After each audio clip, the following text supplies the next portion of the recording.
You're listening to PetLifeRadio.com. Hello, kitties, and welcome to my world. I would come over and say hello to you, but it's just as easy for you to come to me. Yes, come in. You've come to the right place. This is where you'll learn everything there is to know about your furry feline friends. I'm talking about cats. Yes, I know, we are positively perfect pets. What do you mean I have attitude? Why, of course I do. I'm a cat. It's called Cattitude. As I was saying, this show is all about cats. Cats and, cats. So let me introduce you to my assistant and host of Cattitude, Tom Doc.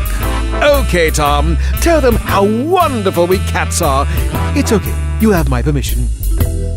Hi, welcome to Cattitude channel on Pet Life Radio. I'm your host, Tom Doc, and I am very glad to be here. It is a rainy day here in Indianapolis today, but I am so happy to be talking with you about all things feline. And today I think we have a very interesting show going on. We're going to talk about some extremes here. One of the oldest cat breeds along with one of the newest cat breeds. Now these are both spotted cats, and the oldest cat breed, or one of the oldest cat breeds we're going to talk about today is the Egyptian Mau, and Mau means cat in Egyptian, so basically we're going to be talking about Egyptian cats. And we'll talk about one of the newest breeds, and that is the Bengal cat. After we take our midday break, we'll also talk a little bit about how you and your pets can help the environment, how you and your cats can actually go green and lessen your carbon paw prints and, of course, your carbon footprints. And that, of course, will come direct from the offices of the Veterinary News Network. So I'm very excited about today's show, and I want to again say thank you to everybody who's been emailing into us. If you've not known that you can certainly email us here at tom@petliferadio.com. Again, tom@petliferadio.com. I had an email from someone that unfortunately has not emailed me back yet. They were very worried that their cat had feline heartworms, and I was hoping to hear back and see how the cat was doing, but I've not heard back from this person yet. So if you are listening to this show and you haven't emailed me back, please let me know how your cat's doing. I want to know if the cat had heartworms or if there was something else going on. And then also we had a listener write in and say, hey, I really want to learn about Bengals, and this of course was what kind of prompted our show today. So I hope that she is listening and that you'll be able to glean a lot of really good information from this today. But as always, before we go on with the show, we've got to hear from our sponsors, and I've got another little trivia question for you today. You may be aware that of all the ancient civilizations, the ancient Egyptians probably revered the cat more than anyone, probably even more than we do. They absolutely loved these cats. They would mummify them, they would entomb them after they died, along with other members of the family. And some Egyptian families would go so far as to shave their eyebrows when their cat died. Now, they were shaving their eyebrows out of respect to a certain cat goddess. What is the name of that cat goddess? And I will have the answer for you when we come back, right after hearing from our sponsors and these messages. Ooh, do I hear a can being opened? I believe I smell tuna. Cattitude will return after these messages. That should give me enough time to investigate what's going on in the kitchen. Don't have a hissy fit. We'll be right back. I love cleaning the litter box, said no one ever. Luckily, there's World's Best Cat Litter, the litter that promises less mess with less litter. Only World's Best Cat Litter uses the concentrated power of corn to quickly trap odors in tight clumps. And quick clumping means you never have to chisel or scrape the box. Less cleanup with less wasted litter? That's a litter bit amazing. Save $2 on World's Best Cat Litter. Visit www.saveonworldsbest.com. Let's Talk Pets on PetLifeRadio.com. How dare they open a can of tuna and make a sandwich out of it? I can see why some of my celebrity pals prefer lasagna. Well, anyway, I did manage to grab myself the canary while I was in there. Quiet, bird. We're going to hear the rest of my show, Cattitude. If you behave, I may not eat you. Until later. Okay, Tom, you may continue. Okay, welcome back to Cattitude on Pet Life Radio. Again, my name is Tom, and our trivia question this week was, what was the name of the cat goddess in Egyptian mythology? And for those of you who are not into mythology, I'll let you know that name of the cat goddess was Bast, or Bastet, whatever you think is most appropriate. And I found a little website on GeoCities, and you'll have to email me this if you want to get this website, because it's way too complex to try to do over the radio right now. But it has a whole bunch of cat names that are all Egyptian cat names. I thought that was very interesting. That Bast is the mother of all cats, and she is the embodiment of the warmth and sunshine and goddess of the East. She actually was the goddess of quite a few things. The goddess of pleasures, which of course covers a heck of a lot of territory. Well, we're not going to be talking about Egyptian gods and goddesses today. We're going to talk about Egyptian cats. And our first cat breed we're going to talk about today is the Egyptian Mau, and this is one of the few breeds of cat that is spotted. And I found a very interesting quote on the CFA website of a new first-time owner of an Egyptian Mau, and he said that you can always tell cats what to do, but Egyptian Maus save you time. They just go ahead and read your mind.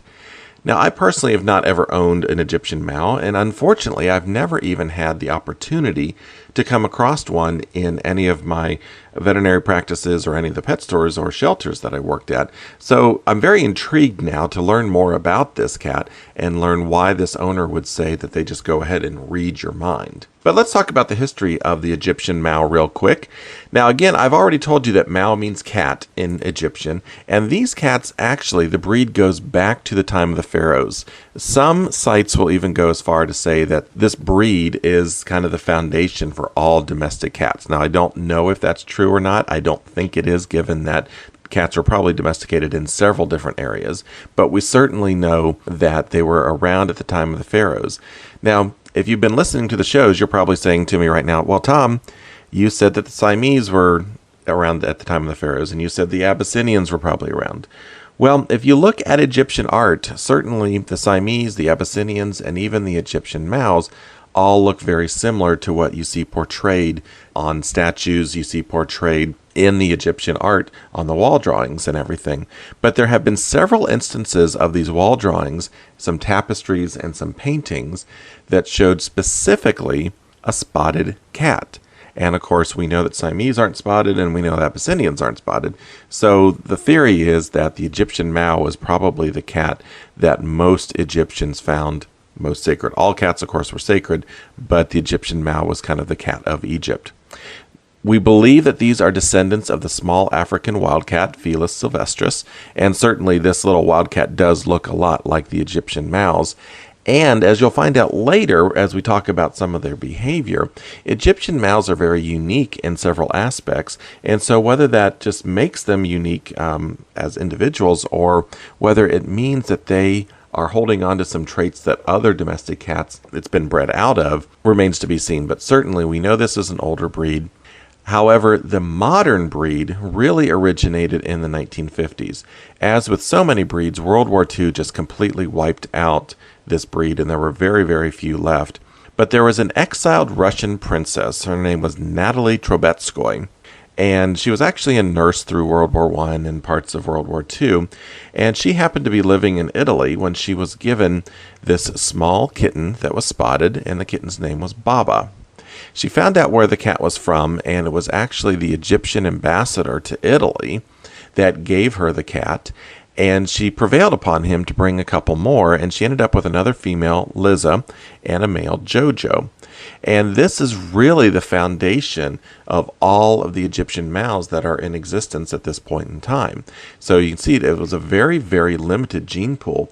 And interesting story, this breed almost never happened. Not only was it because of Princess Natalie's devotion to this breed, but because Princess Natalie actually tried to book passage to the United States on the Andrea Doria, which, if you're history buffs, know that was the unsinkable Andrea Doria that got rammed by a Swedish steamer and sank off the coast of New England in, I think, 1958, if I remember correctly. So this breed almost never happened and may be extinct at this time if it was not for the fact that Natalie could not get tickets on the Andrea Doria. Now, the breed was recognized by the CFF in 1968, and the CFA actually recognized him in 1977. And Jean Mill, who you'll hear more about when we talk about Bengals, actually was important with this breed as well, as she imported several outcrossers from the Delhi Zoo during her trips over to India. And that helped to stabilize the Egyptian Mal population, give us a much more broad gene pool, and people now did not have to necessarily wait for an Egyptian Mal kitten. Back in the late 50s, 60s, and even into the 70s, people who wanted one of these cats, one of these spotted cats, could not get one because there was that few cats out there. It's still a relatively rare breed, and there's only about 7,000 of these cats that have been registered in the United States. Interesting little tidbit of information here. This is the fastest of all the domestic cats. These guys can actually hit speeds, their top speeds are greater than 30 miles an hour. Now, that's pretty amazing to me when you really think about it. These guys are moving pretty well. And one of the things that they think gives them the speed and their cornering ability as well as their jumping ability is that they are a breed of cat that has retained a skin flap on the rear underside. And I don't know the biomechanics of it, but for some reason, this makes them faster. Now, we're talking about a spotted breed here, and this is one of the true natural spotted breeds. Again, this was a breed that was developed in ancient times through selective breeding, the Egyptians, of course, breeding the cats, and then, of course, in modern times with Princess Natalie helping with that. There are other spotted breeds, and we're going to talk about one in just a few minutes here, the Bengal, but this is the only natural spotted breed. Everyone else has been developed in recent times due to basically the breeding and selective breeding of man in these modern times. One of the things that I find very important about the Egyptian Mal is that they have a longer gestation period. In other words, from the time they conceive the kittens till the time the kittens are born is about a week longer than the other cat breeds. And again, I don't know if this is a throwback because this is an ancient breed or what, but there's a lot of times that Egyptian Mals will go 70 days before they give the kittens up, and the kittens are absolutely healthy. And as you're aware, most cats are going to deliver about 60 to 62 days after they conceive. Now, if you're interested in the colors of the Egyptian Mals, if you're going to shows and stuff, there are 3 colors that are allowed to be shown in the CFA standard, and that is the silver, the bronze, and the smoke. But Egyptian Mal breeders will also talk about blacks and pewters, and these cats are allowed in breeding programs. However, they are not allowed to be shown at this point in time. And again, if you want to see pictures of these guys, go to the CFA website, cfa.org, and you'll see some really nice pictures under the breed article on the Egyptian Mal.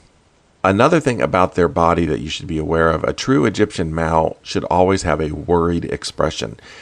Because of the length of their face compared to the width of their face and the set of their eyes, they always appear like they're really worried about what's going on in the world. So, and of course the little M, all spotted tabbies have to have the little M on the forehead.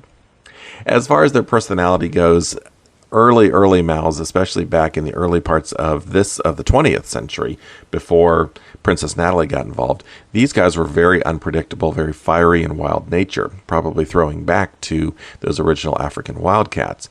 But because of selective breeding, because of the dedication that a lot of these breeders have had with the Egyptian Mals, these cats have turned to be a very friendly cat and even a fiercely loyal cat to the family. And I find it very interesting to hear reports about Egyptian Mals chasing cats and dogs off of their property.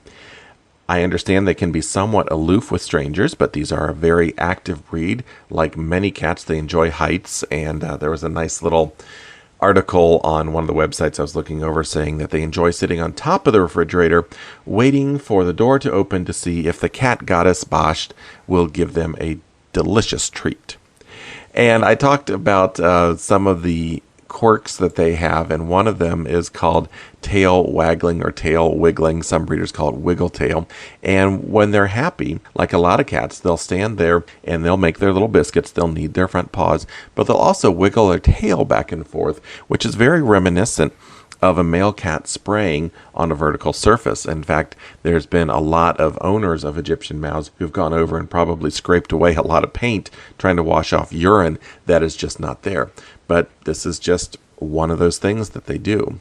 Jumping back to their body type just for a second, I forgot to mention that these cats have green eyes. They should always have green eyes. So that was a little bit about the Egyptian Mal. Let's jump forward in time and talk now about the Bengal cat. Now, the first thing I want to tell you is Bengals, there's no reference and no relation to Bengal tigers. There's nothing to do with Bengal tigers at all. Bengals were named for the Asian leopard cat. The Asian leopard cat's scientific name is Felis bengalensis, and so we get the name Bengal from that. And this is truly, even more so than the Egyptian Mal, a cat that is a domestic cat but looks like it's a wild cat. And that is really, I think, what a lot of cat owners want. They love the beauty of the big cats. In fact, Ernest Hemingway said, "Don't you realize that the fireside tabby is merely a shrunken lion without a mane?" And he was saying that because people ask him, you like to hunt a lot. Why are you always photographed with your cats instead of your dogs? And he said, well, because my cat is basically a little lion.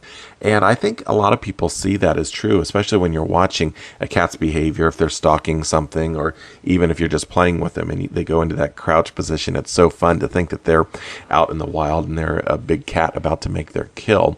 And so people really get into that, and they like the fact that they could have something that looks so wild but will sit on their lap. And so the Bengal was actually developed because of a domestic cat being bred to a wild Asian leopard cat. Now, the Asian leopard cats, and up until, probably even close to 1980, were actually available in pet stores on occasion. And Jean Mill, who we've talked about with the Egyptian Mal, she was involved with one of these cats. She had gotten one. And the cat appeared to be very lonely. It had been taken out of its environment. And of course, we can debate the ethics of whether a wild animal should be kept or not. But regardless, she's already done it. And her husband thought that the cat looked very lonely. And so they went and they got this little male black domestic short-haired cat to throw in with the Asian leopard cat. Well, it ended up these guys started breeding. And there were several litters born. And so one of the kittens of the first litter was a little spotted female. And actually, Jean was able to keep that cat and start breeding back to the father cat. And that's kind of what started the Bengal breed. And so these cats do actually have a little bit of wildcat in them. They don't just look like wildcats. They have a little bit of wildcat in them. And this is something that happens on occasion. There are a lot of wildcats. There's about 28 species of small cats that are wild, and many of them are not much bigger. In fact, are about the same size as our domestic cats. In fact, the African wildcat, the Felis sylvestris that I talked about with the Egyptian mouse, the Asian leopard cat, Pallas's cat, Joffrey's fishing cat. A lot of these cats are just about the size or maybe just a little bit bigger than our average domestic cat. And so hybrids can and often have happened. But our Bengals, in order to be a true domestic cat, have to be at least 3 generations removed from that original Asian leopard cat breeding. So in other words, you've got the original Asian leopard cat with a domestic cat. You've got one generation, you've got the grandchildren, and then the great-grandchildren. And then that 4th generation, the great-great-grandchildren, can actually be considered a domestic cat and a domestic cat breed. And this is what the Bengal is. So they are 1/8 Asian leopard cat. Now, the International Cat Association was the first one to register the Bengal cats, and this was in 1983. Interestingly enough, the Cat Fanciers Association, the CFA, where I get most of my information, will not register Bengals. And their statement on their website basically talks about they don't want to see people going out on a whim and hybridizing these wild cats with our domestic cats, simply because is there enough interest out there, and we certainly want to think about the consequences of our actions. And I think that's a pretty smart thing to do. We definitely don't need more domestic breeds of cats. There's certainly enough genetic variability that we're going to find a lot of variation within what we have already. Now, these are bigger cats, given their ancestry. They can get up to about 20 pounds. And I always think back when I was in the veterinary profession, we had a Bengal cat that would come in. He was part of a 4-cat household that would board with us when their owners went out of town, and the owners went out of town pretty routinely throughout the year, and they would stay about a week with us. And this little Bengal's name was Gus, and I just adored Gus. He had the best personality, always climbing on my shoulders, always talking to me, just a very, very nice, cuddly cat. And I told the owner one day, if anything ever happened and she had to find Gus a home, please think of me, and I would be happy to take Gus into my home. Well, she kind of started laughing at me, and I asked why, and she said, well, he just gets into everything. And again, we've got a larger cat here, a cat that could be up to about 20 pounds and not be overweight. And she said he would get up on mantles and dressers, and wherever he would get up on, his big body weight would just knock things off. And so that was something that I had to think about. And Gus is still living happily in his home. I did not take him home, but certainly he had a wonderful personality, and I was happy to get to know him. I like Bengal cats also because these cats, no 2 cats will have identical patterns. They're like human fingerprints or snowflakes, or like one of their similar namesakes, the Bengal tigers. There's no 2 tigers that have the exact same stripes. Now, these guys do have spots and stripes. They'll have spots across their body going into horizontal stripes on their legs and towards their back. They come in a couple different patterns, mainly spotted tabbies and marble tabbies. The marbles are the spots that start kind of all merging together. Very, very beautiful cats. And breeders are also working on some other patterns, including changing some rosette patterns and colors. And so this is a breed that we should be watching, and certainly a breed that stands out because of its beautiful nature. They do have a couple of health problems. Well, really just one health problem to talk about. When we talked about Persian cats, we talked about a disease called progressive retinal atrophy. And this is common in Persians and Himalayans, but it is also common in the Bengal cats. But the interesting thing is, it's not necessarily the same genetics. It's thought in the Persian cat that this disease is caused by a dominant gene. And there's a thought going on. In fact, I just read where a scientist got a grant to study this, that in the Bengal, it's actually due to a recessive mutation. So I thought that was kind of interesting from a genetic standpoint. And the other thing, I kind of want to put rest to a rumor that's out there. A lot of people who breed Bengals and a lot of people who end up getting Bengals as pets have a belief that these cats are resistant to the feline leukemia virus. And I want to tell you right now, without a doubt, that is not true. Now, one of the early original people who were involved in the breeding of the Bengal cats was a pediatrician and geneticist out in California, and he was looking at the Asian Leopard cat as a possibly having a resistance to feline leukemia.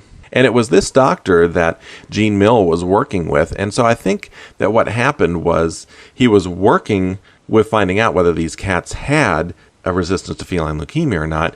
And somehow, just like a lot of internet rumors today, it's gotten blown out of proportion and people believe that their Bengals are resistant to feline leukemia. That is not true. They have no genetic basis to be resistant to feline leukemia.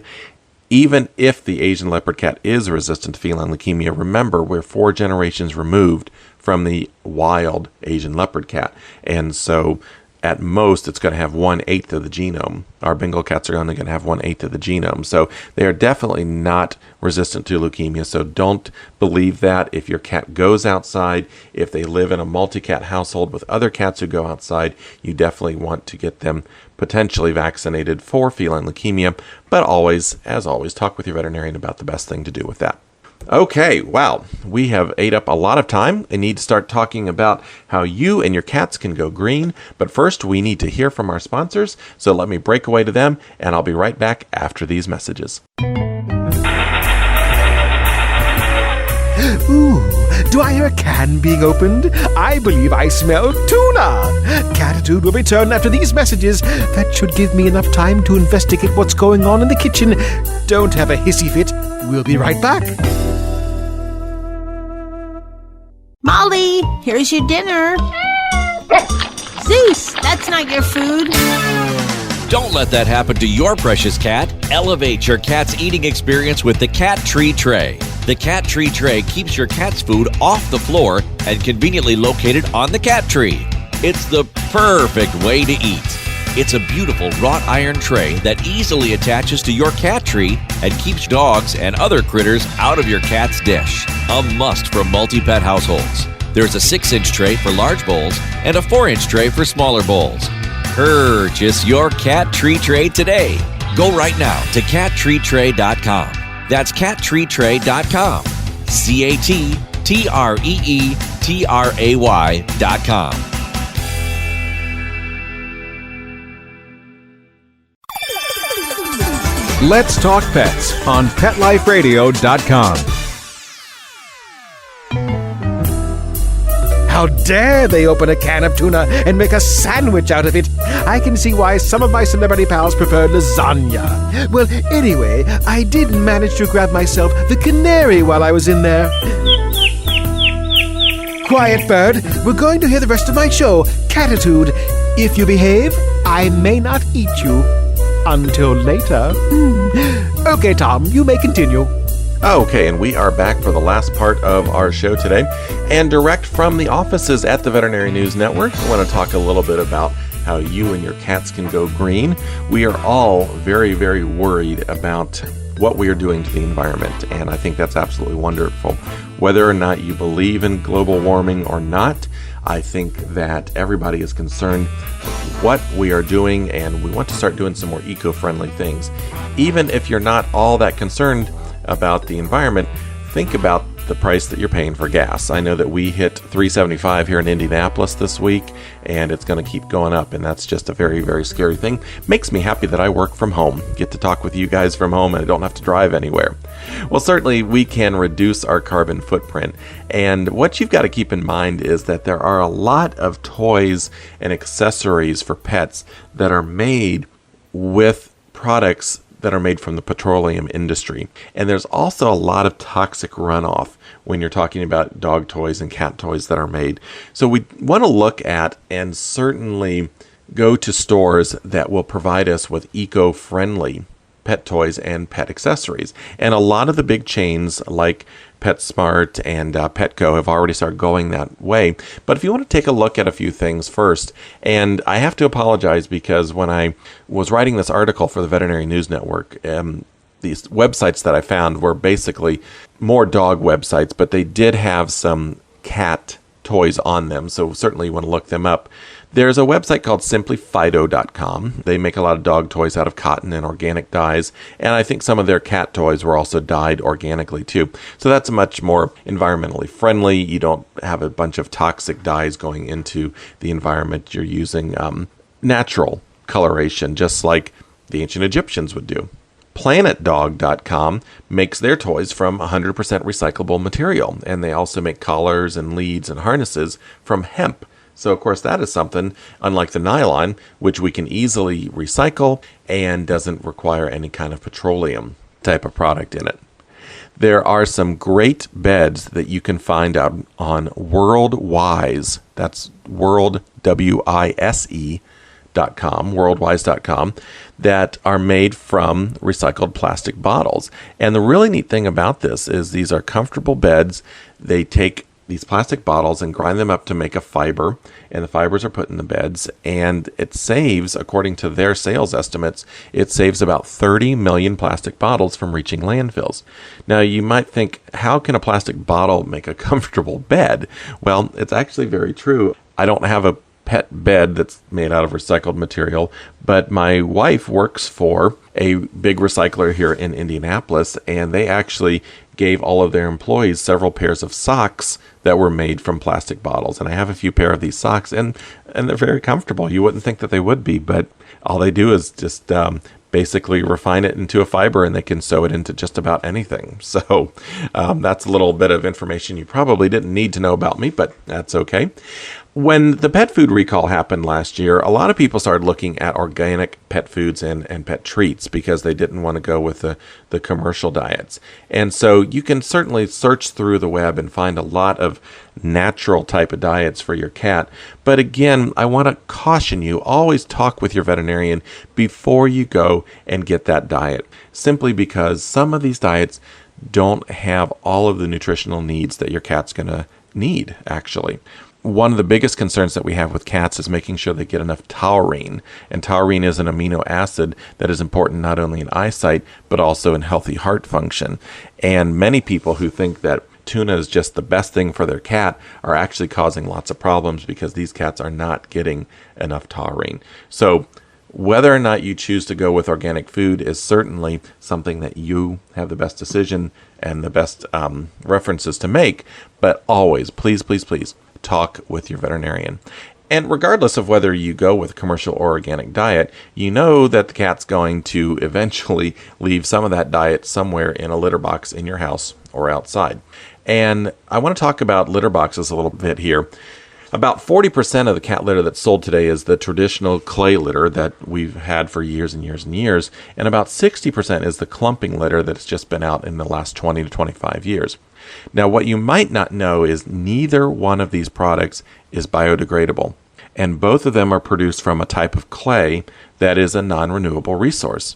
And so every time we're dumping that litter box and we're taking it out to the trash and putting it in a plastic bag, it's ending up in a landfill. And there are estimates that I got from wikipedia.org that more than 2 million tons of cat litter end up in U.S. landfills every year. And that's amazing to me. 2 million tons of cat litter. That's a lot of cat litter. So some companies are taking the lead and making some environmentally friendly cat litters. There is a scoopable and flushable cat litter that is made from whole kernel corn, and I believe that is called World's Best Cat Litter. I've tried that myself at home, and honestly, I think what they're doing is great. I was not as happy with the clumpability as I was, and of course, we'd expect that a little bit, clay versus corn. But I did find one from Next Gen Pet Products, a cat litter that's made from green tea leaves and sawdust, and that worked out really, really well for me. I really like that. Again, that's nextgenpet.com.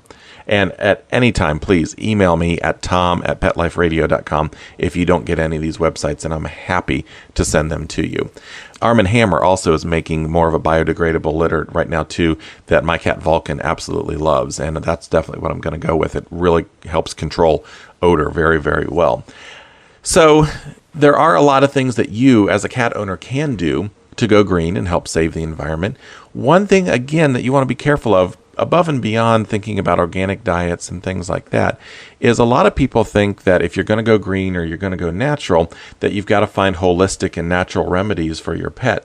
Again, be very, very careful. There's a lot of things out there that people will want to use on their pets, a lot of herbal oils, a lot of natural tea leaves and things like that, that may not be good for your cat. So please, talk with your veterinarian, see if they've got information, and see if that's something that they would approve of, especially if your cat's got a chronic medical condition like hyperthyroidism or one of the heart problems. We definitely don't want to be messing with medications at that point in time. Your veterinarian, your veterinary team knows you, they know your pet, and if you talk to them about this kind of stuff, you say, hey, I'd like to find something that's a little more natural. It's a good way to keep the lines of communication open, and your veterinarian will be open to at least listening to you. They may not be able to find something that will match what the drug does, but certainly they'll know your concern and they'll be on the lookout for it then. And I think that's the best thing, keeping that lines of communication open. So we have gotten through another half hour. Another show is done. I'm very happy that I was here with you today and happy that you all were listening. Again, if there is anything that you need to know about cats, if you have ideas for the show, if even you've got some behavioral or medical problems with your cats and you'd like a second opinion, I can get a veterinarian involved like Dr. Bernadine Cruz, who is over on the Pet Doctor channel on Pet Life Radio. I would be happy to forward some of those questions to her, and hopefully we can find an answer for you. So please feel free to email us, tom@petliferadio.com. Again, tom@petliferadio.com. It's been great. I'm looking forward to our next show. I hope you learned something today, and I hope that you all have a great week, and we'll be talking with you soon. Thanks for listening. Want to know what cats like to eat for breakfast? Mice Krispies, of course. Learn everything there is to know about cats on Cattitude with your host, Tom Dock. Each week, we'll spotlight a cool cat breed, give up-to-date advice on cat health, and check out spiffy new cat products. So curl up on the couch every week for a perfectly enjoyable time on Cattitude, every week on demand, only on PetLifeRadio.com.